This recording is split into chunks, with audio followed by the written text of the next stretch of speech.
India இந்த T20 world கப்பை ஜெயிக்க 1000 காரணம் இருக்கலாம்.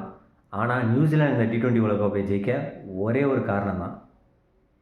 வேற என்ன, இது வரைக்கும் எந்த உலக கோப்பையும் ஜெயிச்சதில்லை, அதான் காரணம். 7 தடவை ஐசிசி டோர்னமெண்ட் ஃபைனல்ஸில் வந்திருக்காங்க. ஒரு சாம்பியன்ஸ் ட்ராஃபி ஃபைனலும் ஒரு வேர்ல்டு டெஸ்ட் சாம்பியன்ஷிப் ஃபைனல் மட்டும் தான் ஜெயிச்சிருக்காங்க.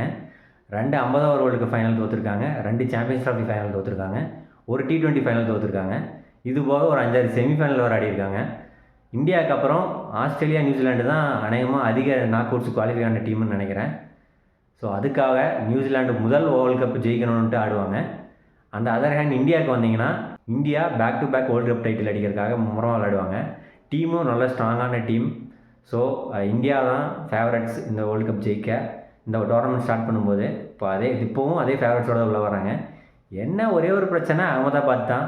துண்டு ஒரு தடவை தான் அகமதாபாத்தில் தவறும், இன்னொரு டைம் தவறாதுன்னு நினைக்கிறேன்.